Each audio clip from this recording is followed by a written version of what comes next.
Bismillahirrahmanirrahim. Assalamualaikum warahmatullahi wabarakatuh. Waalaikumsalam warahmatullahi wabarakatuh. Alhamdulillahirabbil alamin. Allahumma sholli ala sayyidina Muhammad wa ala ali sayyidina Muhammad. Puji syukur kepada Allah Subhanahu wa taala pada malam hari ini yang sangat indah. Allah izinkan kita kembali bersama-sama walaupun tidak bisa bertatap wajah, tapi paling tidak hari ini Allah izinkan kita bisa bertemu secara online. Dan yang paling istimewa malam hari ini sudah hadir guru kita tercinta Ustadz Abdul Somad. Assalamualaikum Ustadz Abdul Somad. Assalamualaikum warahmatullahi wabarakatuh. Dan juga hadir guru kita Ustadz Qurtubi. Assalamualaikum Ustadz. Iya, baik. Baik Ustadz Abdul Somad, gimana kabar Ustadz? Sehat ya Ustadz ya? Alhamdulillah sehat. Sehat. Doa kami semua buat Ustadz dan keluarga semoga sehat selalu Ustadz. Ya Rabbal alamin. Baik Ustadz, ini momen berharga buat kita di tengah keadaan kita yang sekarang tidak bisa luas bergerak, tapi Ustadz menyempatkan waktu. Kami berterima kasih banyak untuk Ustadz waktunya pada malam hari ini. Ustadz, boleh untuk langsung aja kita masuk ke tema yang sudah kita sepakati malam hari ini Ustadz ya. Jadi menyikapi Ramadan di saat wabah. Silakan Ustadz, tafadhol. Bismillahirrahmanirrahim. Assalamualaikum warahmatullahi wabarakatuh. Waalaikumsalam. Sahabat musyawarah, tidak dapat saya sebut satu-satu. Yang terlihat gambarnya di sini, Mas Mas Riki, Mas Andi, Assalamualaikum. Dan yang lain-lain. Insya Allah kita semua dilihat oleh Allah Subhanahu wa Ta'ala, diperhatikan oleh para malaikat. Yang paling penting kita senantiasa mendapatkan rahmat dan barokah dari Allah Subhanahu wa Ta'ala. Adapun tema kita tentang masalah Ramadan di saat corona ini sama saja seperti Ramadan tahun-tahun sebelumnya. Saya sudah hitung-hitung itu ada 10 momen yang kita pasti selalunya berkumpul. Sementara sekarang kita nggak boleh berkumpul. Ada 10 momen Ramadan sampai akhir Ramadan kita akan berkumpul dan itu tidak dibolehkan berkumpul. Kita hanya sekarang boleh kumpul 1 meter jaraknya dan nggak boleh lebih dari 10 orang. Yang pertama, kita biasanya kumpul-kumpul menyambut bulan suci Ramadan. Lain padang, lain belalang, lain lubuk, lain ikannya, lain tempat, lain tradisinya, kita punya local wisdom. Kalau di Pekanbaru, di Riau, itu menyambut bulan suci Ramadan, orang berkumpul beramai-ramai, ada yang mandi beli mau ke tepi sungai.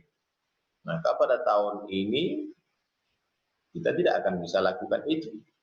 Kita tidak lagi bisa berkumpul, tapi itu tidak mengurangi Ramadan sedikit pun.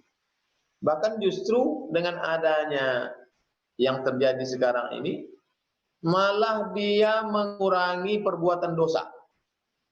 Karena seringkali ustaz-ustaz berceramah, jangan nodai bulan Ramadan, sehari menjelang Ramadan, anak muda-mudi, bonceng-boncengan, tidak mahram. Acaranya menyambut Ramadan, tapi justru keyboard tunggal. Maka justru dengan adanya ini orang tidak boleh berkumpul, bapak-bapak polisi, tentara akan razia. Jadi momen yang pertama kumpul-kumpul menyambut Ramadan, kita tetap kumpul, tapi kumpul kita adalah streaming ngaji. Kumpul kita adalah zikir. Kumpul kita adalah menyenangkan hati menyambut bulan suci Ramadan.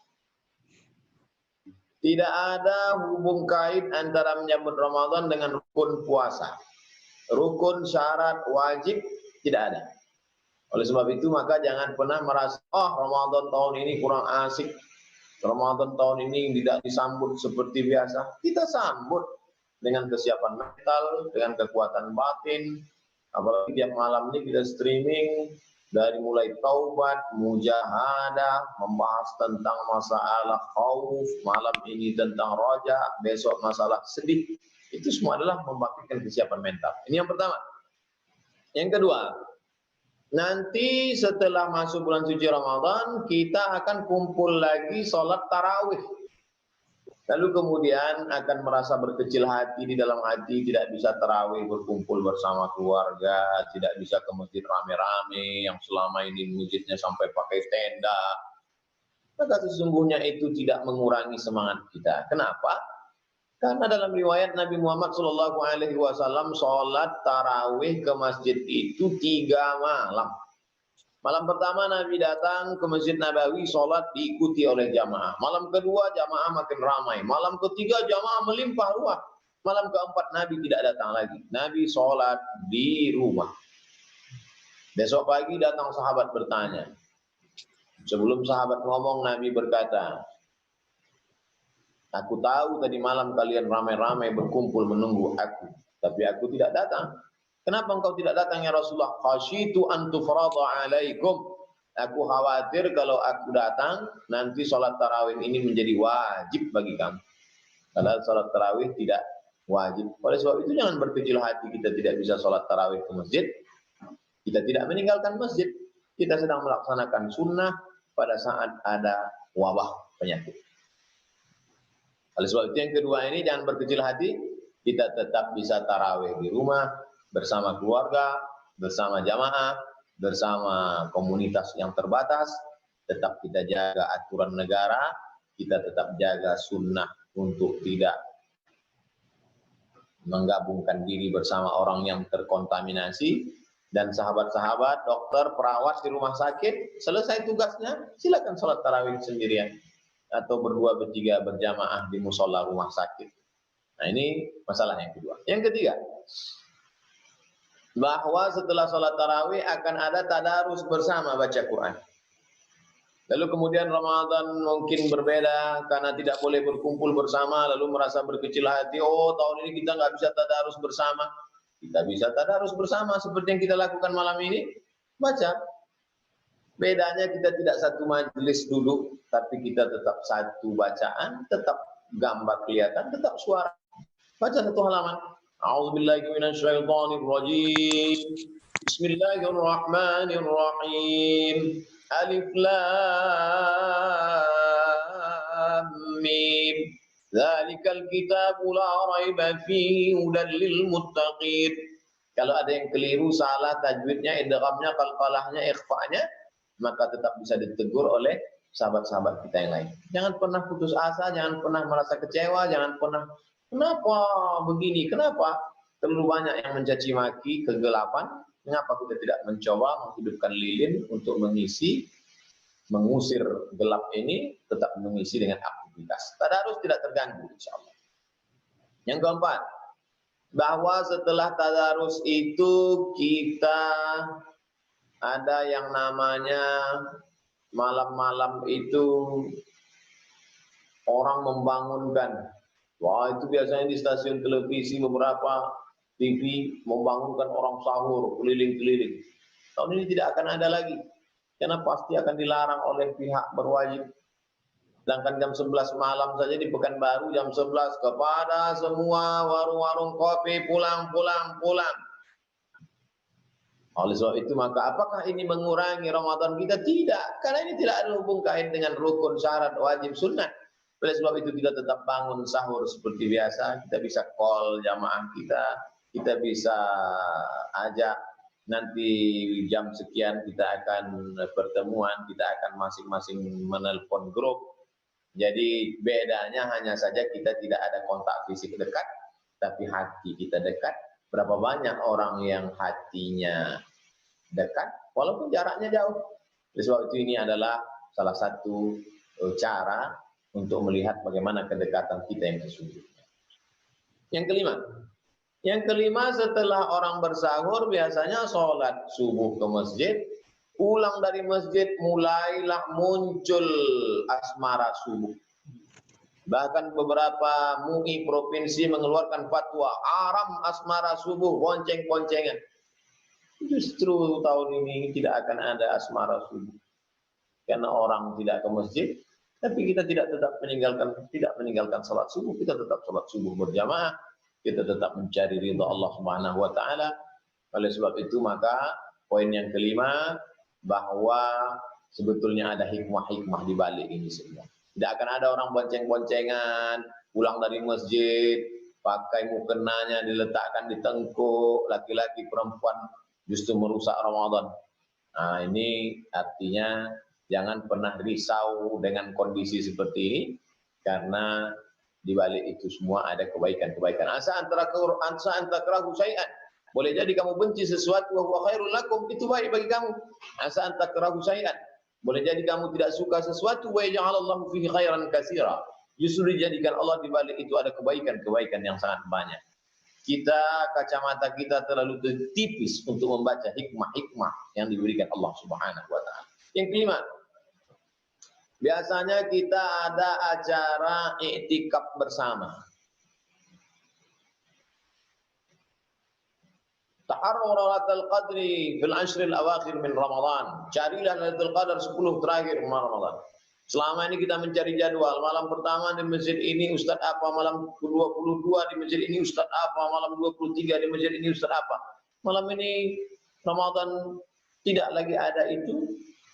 Apakah andai terjadi, kita tetap berharap bahwa suasana normal, tapi andai kita sudah siap mental, maka sesungguhnya tidak mengurangi Ramadan kita sedikit pun.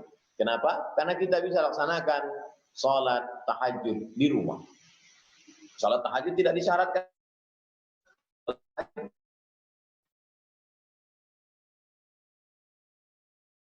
Pernah sholat tahajud dan datang menjadi makmum, pernah Nabi sholat tahajud tiba-tiba datang Abdullah ibnu Abbas, pernah. Oleh sebab itu maka tidak ada kendala untuk sholat tahajud, tetap seperti biasa. Yang ke masalah ini memang karena sepakat 3 mazhab. Mazhab Maliki, mazhab Syafi'i, mazhab Hambali sepakat bahwa iktikaf itu mesti di masjid. Dalam fikih masjid itu ada 2. Masjid yang di sana dilaksanakan sholat 5 waktu. Sholat subuh, sholat zuhur, sholat maghrib, sholat isya, sholat subuh, sholat zuhur, sholat asar, sholat maghrib, sholat isya. 5 waktu, namanya masjid. Tapi ada masjid yang dilaksanakan satu lagi sholat Jumat. Masjid ini disebut dengan masjid jami'. Syarat boleh iktikaf di 2 tempat, masjid dan masjid jami'. Masjid ada sholat 5 waktu tapi tidak ada Jumat. Masjid jami' ada sholat 5 waktu plus Jumat. Di tempat kita sekarang yang masjid itu surau, langgar, musola. Surau, langgar, musola boleh iktikaf. Masjid Agung, Masjid Islamic Center, masjid besar, masjid raya boleh iktikaf. Begitulah nampaknya kehebatan mazhab. Maliki tidak boleh iktikaf di luar masjid. Hambali tidak boleh. Syafi'i, tapi ada satu mazhab membolehkan iktikaf di musallal bait. Musola tempat bait di dalam rumah. Tentu tidak kita semua punya rumah besar yang ada ruang musolanya. Ada di dalam rumah, itu satu tempat khusus biasa tempat sholat. Maka menurut mazhab Hanafi boleh iktikaf di situ dan mendapat pahala itu. Makanya perbedaan mazhab ini bukan membuat kita menjadi bertentang berkelahi, tapi justru pada saat darurat, mazhab Hanafi, Maliki tidak ada, Syafi'i tidak ada, Hambali tidak ada, justru mazhab Hanafi ada. Jadi boleh kita pakai pendapat ini karena dalam keadaan darurat, maka kita tetap bisa iktikaf andai nanti di masjid tidak diperbolehkan. Yang ke-8, bahwa biasanya bayar zakat fitrah, kita ramai-ramai datang ke masjid. Saya bayarkan zakat fitrah saya tahun ini. Saya bayarkan zakat fitrah anak saya tahun ini. Saya bayarkan zakat fitrah pembantu saya tahun ini. Dilarang, kita tidak bisa beramai-ramai. Apakah pembayaran zakat fitrah itu mesti diserahkan sendiri? Bagaimana kalau tidak diserahkan? Menyerahkan zakat fitrah, menyebutkan niat akadnya, hukumnya sunnah, bukan syarat.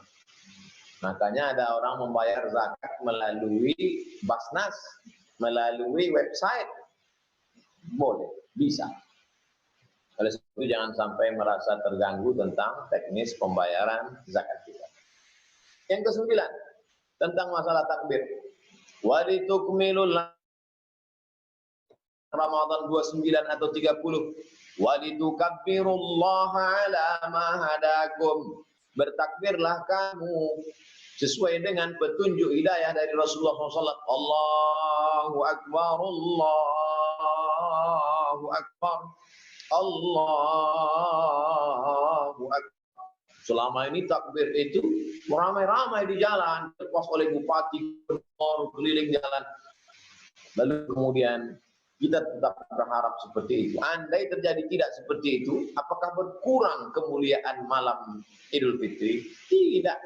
Karena takbir tidak mesti di jalan, takbir tidak mesti ramai-ramai. Kita di rumah masing-masing. Yang duduk di rumah takbir. Ibu-ibu yang menyiapkan kue-kue untuk besok pagi sambil masak opor ayam, sambil masak ketupat, masih bisa bertakbir. Allahu Akbar, Allahu Akbar. Walitukmilul iddata, sempurnakan bilangannya. Walitukabbirullah, agungkan Allah. Ala ma hadakum wa la'allakum tashkurun. Dengan bertakbir itu kamu menjadi orang-orang yang bersyukur kepada Allah SWT. Yang terakhir, yang ke-10. Bagaimana dengan sholat Idul Fitri? Kita tetap berharap kita bisa sholat Idul Fitri. Tapi andai, karena saya diminta temanya bagaimana melewati ini, andai terjadi fikih khusus, maka saya sudah carikan referensi dari para ulama. Kita sekarang tidak boleh berkumpul lebih dari 10 orang. Sementara sholat Idul Fitri, adakah mazhab yang mengatakan boleh kurang dari 10 orang?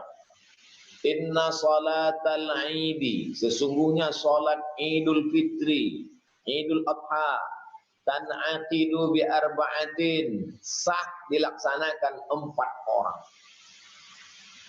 Imamun, 1 orang imam. Wa salasatun mu'tammin, 3 orang makmum. Imam depan, 3 makmum di belakang. Li'annahu adadun yazidu ala aqallil jam'i, karena 4 orang itu sudah lebih dari batas minimal jamak. Dalam bahasa Arab 1 mufrad, tunggal, 2 musanna, 3 jamak. Maka lebih dari 3 sudah bisa. Menurut pendapat siapa? 4 imam. Imam Abu Hanifah, Imam Hanafi, Imam Muhammad bin Hasan Asy-Syaibani, Imam Laits bin Sa'ad, dan Imam Zufar mengatakan boleh. Dalam keadaan ini maka kita bisa mengambil pendapat mazhab para ulama. Tapi bagaimana dengan mazhab Syafi'i, Ustaz? La tan'aqidu, tidak sah salat bi aqalli, kalau kurang min 40 rajulan, mesti 40 orang. Mazhab Syafi'i sama seperti salat Jumat, Idul Fitri, Idul Adha, 40 orang. Kurang dari 40 orang enggak bisa. Saya enggak mau pakai pendapat mazhab Hanafi yang kurang dari lebih dari 4 bisa. Bagaimana kalau saya ikut mazhab Syafi'i? Andai engkau pakai mazhab Syafi'i pun, engkau tetap bisa sholat sendirian. Mana ada sholat Idul Fitri, Idul Adha sendirian? Nih, dengar baik-baik. Imam Al-Muzani meriwayatkan dari Imam Syafi'i dalam kitab Mukhtasar Al-Um. Imam Syafi'i punya kitab namanya Al-Um. Al-Um artinya induk segala kitab. Wa yusallil aidaini al-munfaridu, boleh sholat Idul Fitri, Idul Adha sendirian, di baitihi, di rumah, wal musafir, orang yang musafir di jalan sendirian sholat Id, wal abdu, seorang budak hamba sahaya, wal mar'atu, seorang perempuan, anaknya pergi, suaminya pergi, dia sendirian sholat di rumah tanpa khutbah. Apakah berjamaah itu rukun syarat? Imam Ar-Ramli dalam kitab Nihayatul Muhtaj, wal muradu annahu yustahabbul jama'atu fiha, berjamaah beramai-ramai itu dianjurkan. Wa innaha la tajibu ittifaqan, tidak wajib. Jadi kalau mau pilih pendapat Imam Hanafi, 4 orang cukup. Komunitas kami Pak Ustaz ada 20, belum tentu dapat izin. Kami ada di rumah 4 orang, 5 orang, silakan. Satu khotib, saya nggak pandai khutbah Pak Ustaz. Khutbah itu rukunnya cuman 5. Alhamdulillahirabbil alamin. Salawat, Allahumma shalli ala sayyidina Muhammad wa ala sayyidina Muhammad. 3 Al-Qur'an, alladzina amanu taqullah. Enggak hafal, qul huwallahu ahad, Allahus samad. Habis itu doa wasiat takwa, usikum wa nafsi bi taqwallah. Takwalah kepada Allah. Yang kelima doa, Allah mafil muslimin wal muslimat. Dua khutbah menurut mazhab Syafi'i. Jadi Idul Fitri secara hukum fikih kita melalui Ramadan dan Syawal semuanya clear. Kita tetap masih seperti ini, dalam kondisi seperti ini, maka semangat beribadah kita hendaknya tetap insya Allah. Itulah 10 kondisi yang saya amati akan kita lalui dan kita insya Allah akan bisa melewatinya. Terima kasih. Mohon maaf. Wassalamualaikum. Saya kembalikan ke Mas Dude, Ketua Musyawarah. Oke. Jazakallah khair Ustadz Abu Somad untuk penjelasannya. Insya Allah ini bermanfaat untuk kita. Ini sekarang Ustadz mohon izin kita buka forum tanya jawab ya Ustadz. Boleh Ustadz? Allah. Boleh, yang pertama ini ada Rizal. Kayaknya mau nanya nih Rizal. Silakan Zal. Ada yang bertanya Zal?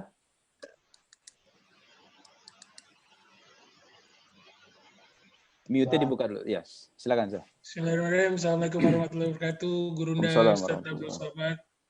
Waalaikumsalam. Sebenarnya tadi niatnya pengen nanya soal itikaf sih. Cuman alhamdulillah dari 10 tema, dari 10 bahasan yang antum tadi ceritain, ya alhamdulillah sudah mengerti sih. Tadi pada saat sebelum mulai pertanyaan yang pengen ditanyain banget soal itikaf sebenarnya. Karena kan kalau itikaf kan harus di masjid. Nah, cuman mungkin ini Ustaz. Tadi antum kan bilang ada apa? Musola bait ya? Apa tadi Ustaz? Afwan Ustaz. Musola bait. Musola tempat sholat yang ada di rumah. Nah, kalau keadaannya misalnya rumahnya itu ya ruang tamu di situ, ya tempat tidur di situ, ya dapurnya di situ, kan tidak ada tempat khusus untuk sholat tuh Ustaz. Jadi Ya. itu gimana tuh Ustaz? Itu aja Ustaz. Jazakallah khair. Assalamualaikum warahmatullahi wabarakatuh. Assalamualaikum warahmatullahi Kita wabarakatuh. buat posisi sholat di ruang yang tidak kita khusus. Suatu ketika Nabi Muhammad SAW bertemu ke rumah seorang sahabat. Lalu kemudian ketika sampai di rumah seorang sahabat bertanya, "Aina turidu an?" Di manakah kamu mau saya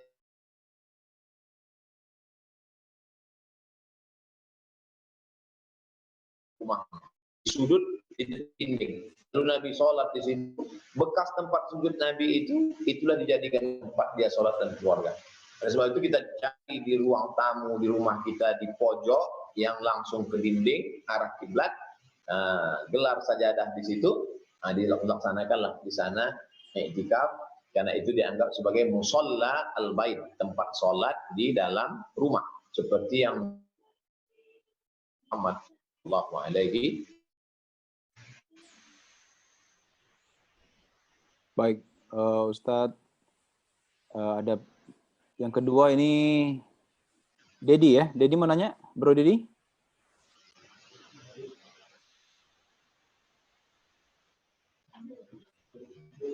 Mute-nya di itu dulu, Bro.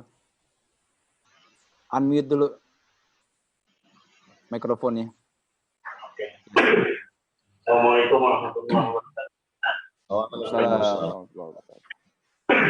Apa Ustaz, saya mau bertanya Ustaz, di kampung saya itu kan ada kebiasaan yang namanya nisul akhlak, yaitu kalau dibilangnya di sini orang sini bilang ganti buku gitu, biar buku catatannya yang baru. Di sini ya ganti buku gitu, biar buku catatannya yang baru. Terus makan dong. Maksudnya setiap kali baca Yasin itu ada permintaan doa-doa, doa dan lain-lain sebagainya gitu. Terus ada banyak kawan-kawan yang di luar juga bilang itu nggak ada tuntunannya. Itu sebenarnya ya, sendiri itu tidak ada. Kita pengalaman itu.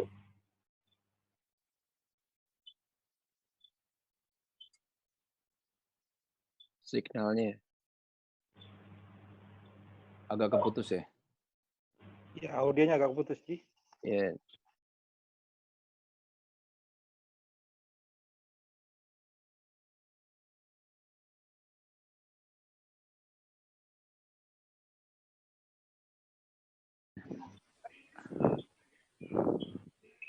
Putus ya suaranya.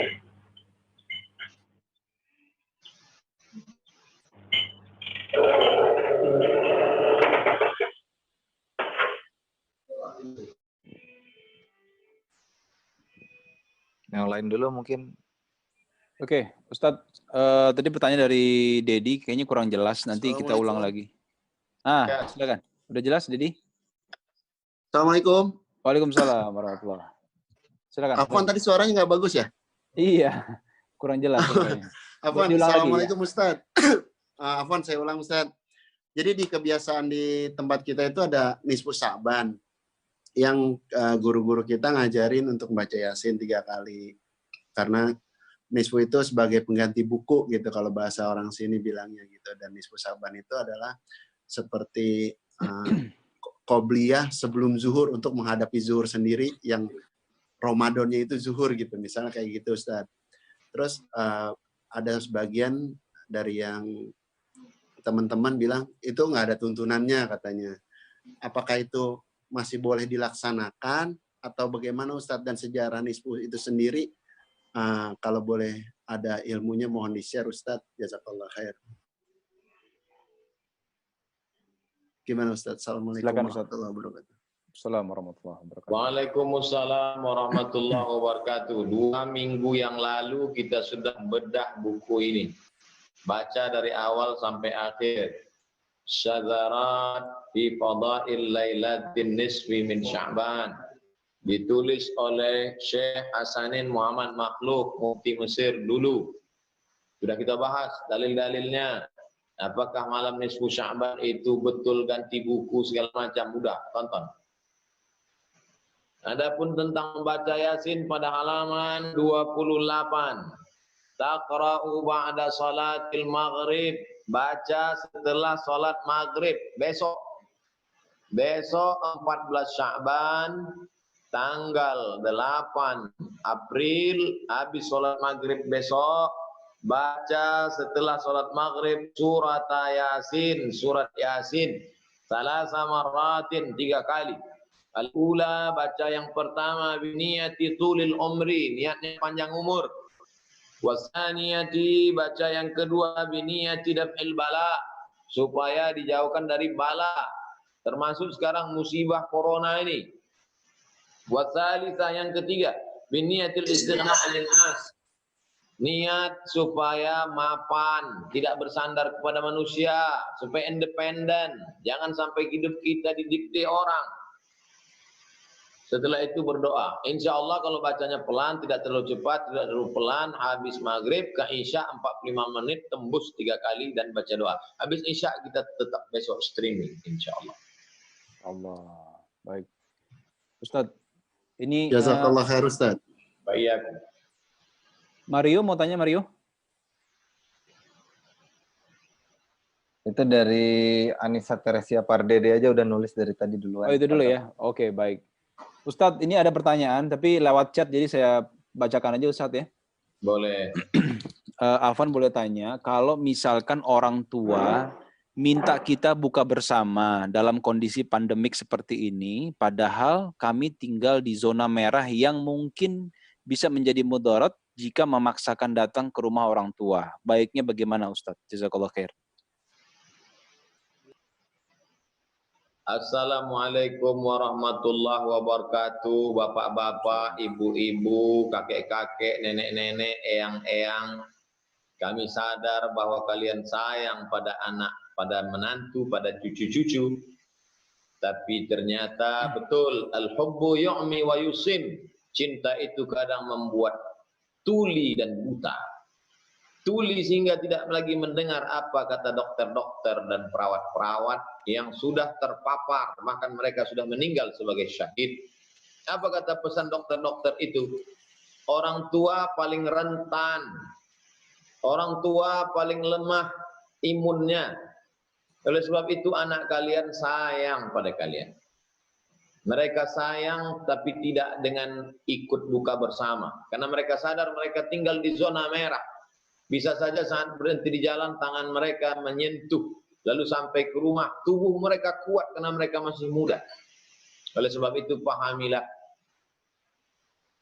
bahwa kebersamaan tidak hanya dengan kedekatan fisik, tapi kebersamaan munajatmu di tengah malam, doakan anak-anak, doakan menantu, doakan cucu-cucu. Nah, saya paham sulit bagi sahabat-sahabat, kawan-kawan untuk bicara seperti itu orang tua. Tapi tinggal mereka.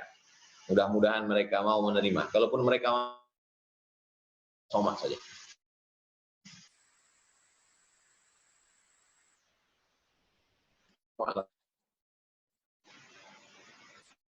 Oke, baik. Ya Ustadz, sudah kami tangkap tadi Ustadz jawabannya. Sekarang Mario. Ya. A'udzubillahi minasyaitonirrajim. Bismillahirrahmanirrahim. Assalamualaikum warahmatullahi wabarakatuh ya Ustadzi. Assalamualaikum. Izin bertanya, sebenarnya pertanyaan saya kurang lebih sama karena barusan tadi waktu pas lagi awal kajian dimulai, saya mohon maaf sempat izin sebentar, ternyata anak kami yang pertama itu di rumah neneknya, itu salah satu orang di rumahnya ada yang orang tuanya baru saja wafat karena COVID.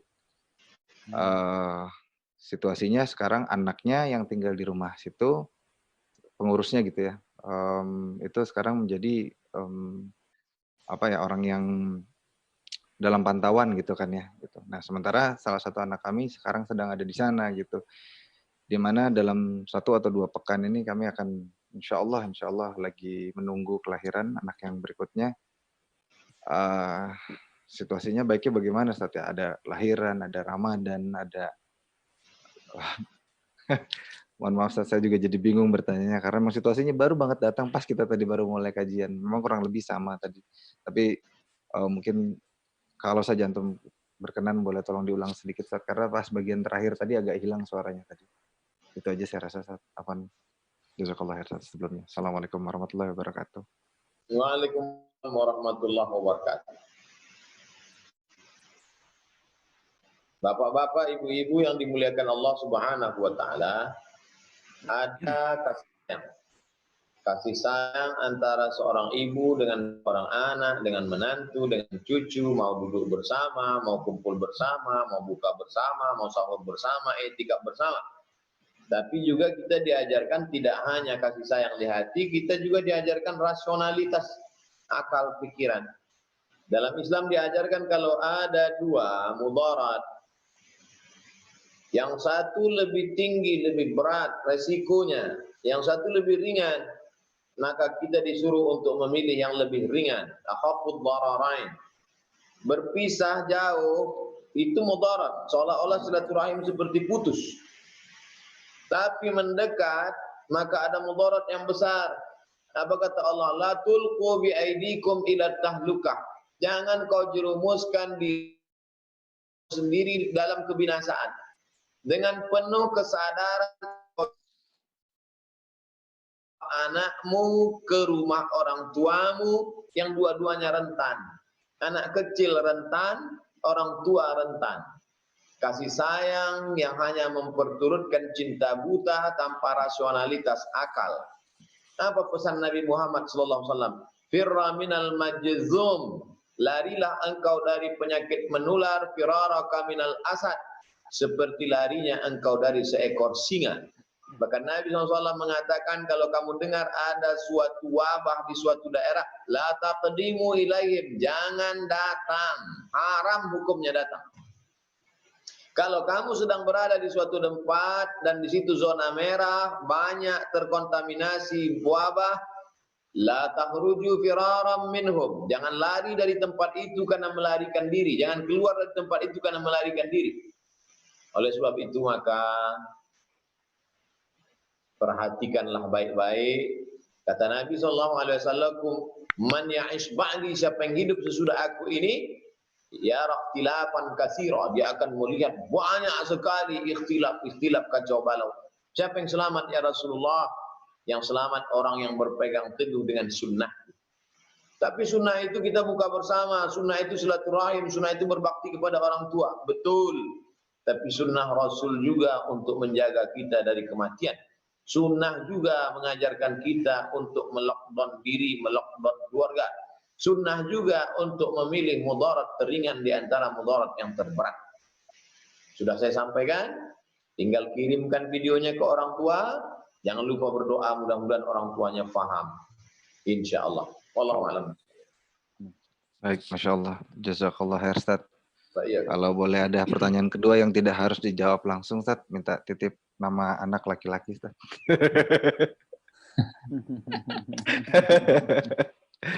Masih ada 2 minggu, insya Allah, Ustaz. Deadline-nya. Kalau tidak berkeberatan, Ustaz. Jazakallah khair, Ustaz. Wah, Baik, Ustaz. Oke. Ini yang berikutnya ini ada pertanyaan Ustaz dari Razi. Razi, silakan Razi. Bismillahirrahmanirrahim. Assalamualaikum warahmatullahi wabarakatuh. Insya Allah semuanya dalam keadaan sehat walafiat. Ustadz, afwan Ustadz, Ana mau tanya. Di keluarga banyak jadi pertanyaan ketika kita buka puasa, pembacaan Dhahabadzoma wa batalatil uru wa syabatil ajru insya Allah itu ketika sudah makan korma atau sebelum makan kormanya Ustadz. Itu sih Ustadz, sering jadi perdebatan di antara keluarga. Perihal itu Ustaz. Syukran. Assalamualaikum. Dhahabal haus sudah hilang. Dhahabal dhamahu haus sudah hilang.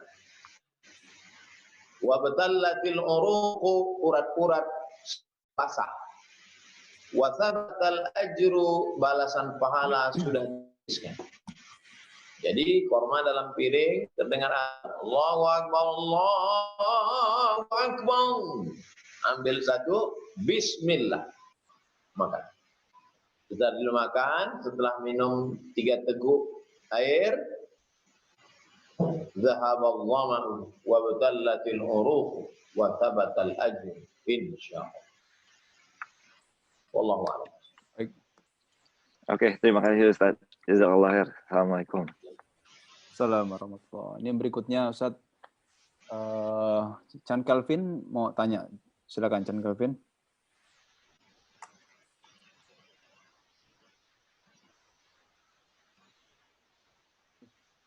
Assalamualaikum warahmatullahi wabarakatuh, Ustaz.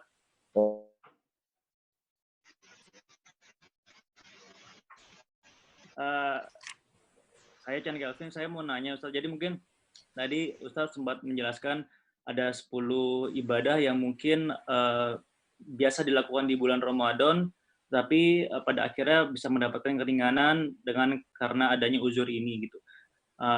Yang pengen saya tanyakan adalah ya mungkin selain ini banyak teman-teman di sini yang suka melaksanakan yang namanya sholat syuruk Ustadz.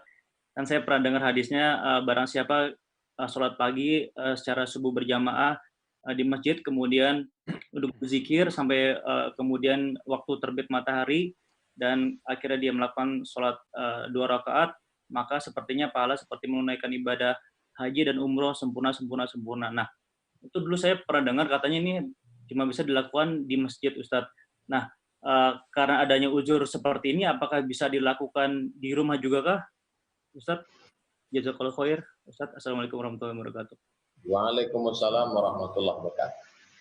Yang kita alami ini adalah belum tentu dialami oleh bapak kita, belum tentu dialami oleh kakek kita. Tsunami pernah terjadi, tapi satu daerah kawasan saja. Influenza pernah terjadi, tapi penyebarannya masif ini. Oleh sebab itu ini darurat amat sangat tingkat tinggi.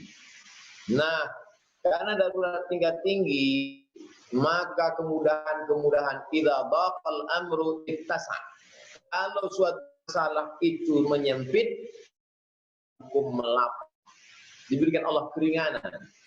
Maka kalau i'tikaf dipakai pendapat lama yang paling bawah, yaitu musallal bait, maka kita ingin mendapatkan sholat isyraq juga kita laksanakan. Kalau boleh di musallal bait i'tikaf yang lama 10 hari 10 malam boleh di musalla al-bait, musalla di rumah, maka sholat isyraq yang hanya 1 jam dari sejak subuh sampai terbit matahari lewat 15 menit, hanya sekitar 1 jam 1/4 menit, 75 menit, maka itu dibenarkan juga di dalam musalla al-bait. Man sholat subha fi jama'atin, sholat subuh berjamaah di musholal bait. Summa qa'ada yadhkurullah. Hatta asyam, sampai terbit matahari. Summa yusolli rak'ataini, setelah itu sholat sunat 2 rakaat. Kanat lahu ka'ajri hajjatin wa umrah, maka dia dapat pahala seperti haji dan umrah. Tamah. Sempurna. Apa dalilnya? Qiyas. Qiyas itu apa? Analogi. Kalau i'tikaf yang 10 hari 10 malam dibenarkan oleh mazhab Hanafi di musallal bait, maka dikiaskan sholat sunat isyraq yang disyaratkan di masjid seperti i'tikaf yang lebih ringan dari i'tikaf pun dibenarkan juga di musallal bait.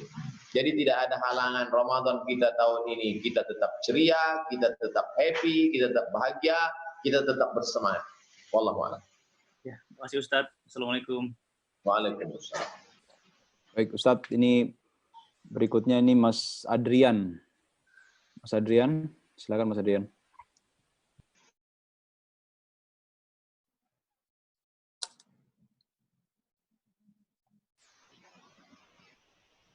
Mas Adrian? Oh, udah ada di chat ya? Dek, bisa dengar, Dek? Oke, silakan Mas. Ya, Langsung. Assalamualaikum warahmatullahi wabarakatuh, Ustadz yang tersayang. Waalaikumsalam. Ya, afwan Ustadz, beberapa waktu yang lalu kita seluruh masyarakat Indonesia mendapatkan kabar dan himbauan langsung dari Menteri Agama untuk mempercepat pembayaran zakat, baik mal maupun juga zakat fitrah di awal bulan Ramadan. Sebenarnya bagaimana hukumnya Ustadz? Karena sepengetahuan saya yang fakir ilmu ini, untuk khususnya pembayaran zakat fitrah itu ada waktunya. Ya, silakan Ustadz. Terima kasih Ustadz. Assalamualaikum warahmatullahi wabarakatuh. Waalaikumsalam warahmatullahi wabarakatuh. Yang pertama saya jawab dulu zakat mal. Zakat mal yang umumnya kita adalah gaji pendapatan bulanan, maka jawazu ta'jiliz zakah qabla awaniha. Begitu disebutkan dalam kitab Al-Fiqhul Islami wa Adillah Yusuf wa jawazu ta'jiliz zakah qabla awaniha. Boleh menyegerakan zakat sebelum waktunya. Misalnya dia sampai nisabnya pada tanggal 1 lalu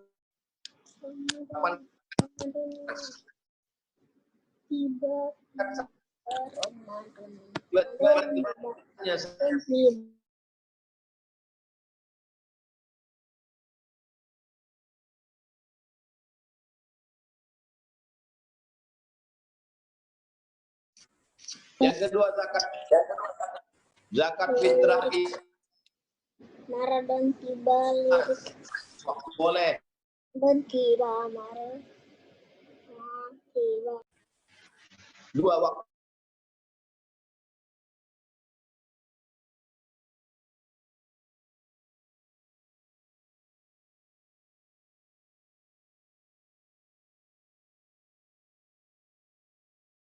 azan maghrib masuk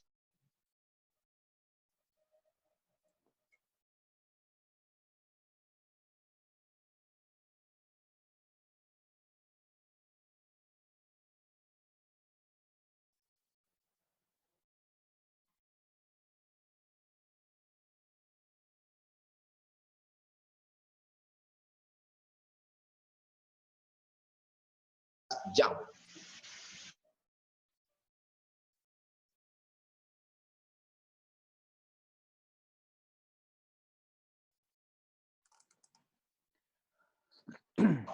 Jadi kalau ada orang bayar zakat fitrah 1 Ramadan, 11 Ramadan, 10 Ramadan, 25 Ramadan, maka hukumnya boleh. Yang penting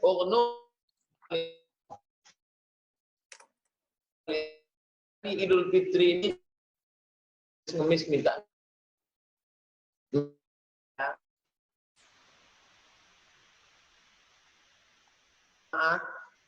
untuk membayar zakat ataupun bersedekah, kami tadi bagi 3 kali pembagian. 10 April, 10 Mei, 10 Juni. 10 April persiapan menyambut Ramadan, 10 Mei persiapan menyambut Idul Fitri, 10 Juni persiapan mana tahu ini berkelanjutan. Buat paket 10 kg beras, 1 kilo gula, 1 kilo minyak. Yang punya kemampuan mau di berapa paket, kita hantarkan ke rumah saudara kita yang kurang mampu. Ini yang bisa kita lakukan. Zakat bisa juga dalam bentuk sedekah. Wallahu a'lam.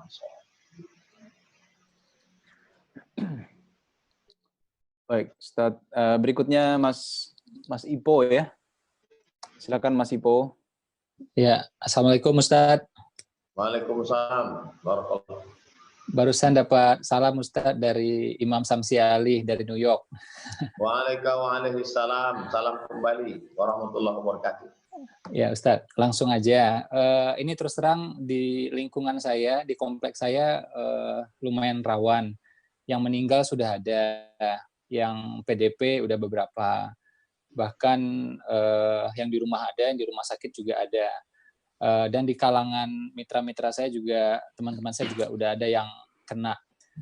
Saya ringkas saja, kalau boleh minta semangat dari Ustadz gitu ya, biar mereka besok dengar atau malam ini dengar untuk apa ya, nasihat dari Ustadz, semangat dari Ustadz. Mudah-mudahan mereka nanti tetap ini ya, tetap optimis, tetap semangat gitu Ustadz. Mungkin kalau Ustadz yang langsung menyampaikan, mereka akan lebih naik lagi semangatnya Ustadz. Itu aja Ustadz.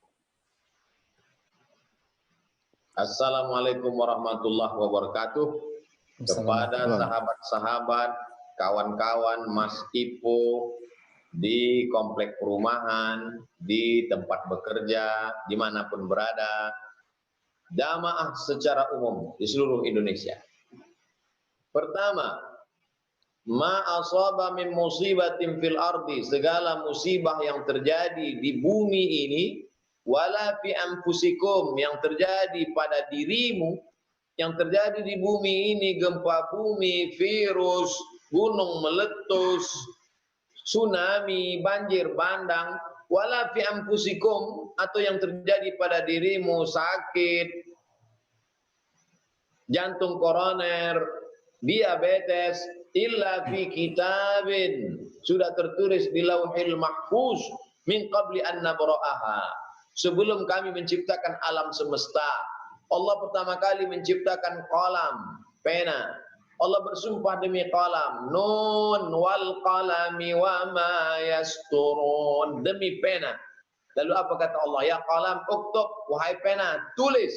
Maka pena menulis 50,000 sanah, 50.000 tahun qabla an yakhluqas samawati wal ard, sebelum Allah menciptakan langit dan bumi, pena sudah menulis di Lauhil Mahfuz.